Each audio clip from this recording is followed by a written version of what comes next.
Welcome back to TechKidFX for another Lunac price prediction update, and in this video I'll be giving you the short-term scenarios that I'm expecting to play out. And here on the 4-hour chart you can see that Lunac has continued to obey the LU12 structures, and this is what I was expecting in my previous video for those that have watched it. And before I get to the short-term scenarios that I expect to play out, it's good that I give you a recap of what has been happening here on the Lunac chart, where you can see that Lunac, from these top prices that he had been trading within, we saw a very nice bounce to the upside, obeying the LU12 structures, and you can see I have this LU12 structure right here in blue, having the wave 5 making its peak at around the $0.000059 mark. And in that movement to the upside, we completed the formation of that higher LU12 contour to the upside, and whatever we expect next after seeing the formation of a higher LU12 contour is a bit of a corrective structure in the formation of a second wave. And because a second wave is a corrective wave, we also expected to see an ABC corrective structure,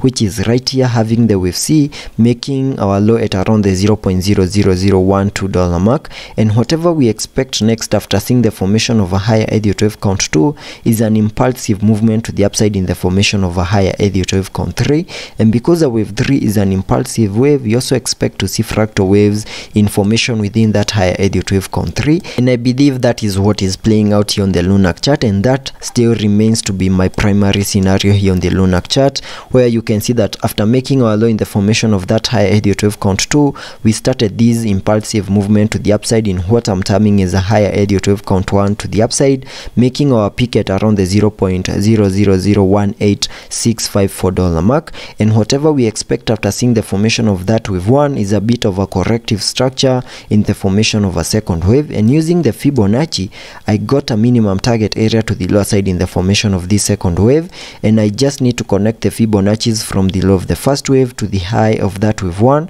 and that gives me a minimum retracement area in the formation of a second wave between the Fib level 0.5 and the Fib level 0.618, which is a target area that we have fully maximized. And there are chances that we might have seen the low for this second wave, and in case we lose the Fib level 0.618, then there are chances of going back to the Fib level 0.78 Fib level, and that is at around the $0.00013493 mark. And in case we lose the Fib level 0.78, then that will be putting a challenge on the formation of this second wave, which is right here. So let's be patient and see whether we are going to hold above the Fib level 0.618, and then from there we can expect another impulsive movement to the upside in the formation of this higher LU12 count 3 to the upside. And for us to confirm the formation of this wave 3, we also need to manage to break above the wave 1 high. So once we see a reversal, manage to break above the 20-day MA, continue pushing higher, and also manage to break above the wave 1 high,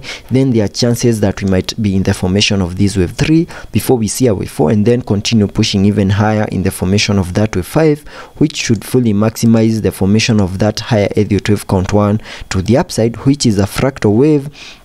within the formation of that higher LU12 count 3 that I'm expecting to play out on the long-term scenarios. So that is my short-term scenario, and also the long-term scenarios that I'm expecting to play out here on the Lunac chart. Also sketching out a minimum target area to the upside in the formation of this wave 3, using a trend-based Fibonacci, connecting it from the low of the first wave to the high of that wave 1, then dragging the Fibs to the low of the second wave. That gives me a minimum target area at the Fib level 1.618, and that is at around the $0.01 mark. And in case we continue pushing higher in the formation of this wave 3, there are chances that Lunac might be able to lose 1-0 in the formation of that wave 3. Also taking a look at the indicators here on the RSI. On the RSI, we are trading at around the 40 mark, meaning we have massive room for us to support any movements to the upper side. Also taking a look at the MACD. On the MACD, we have been able to print a bearish cross, and that means lower prices are coming our way. So let's be patient and see how that plays out, and I'll be keeping you updated. And if you like the video, make sure that you give me a thumbs up, subscribe to the channel, and also check out the channel membership.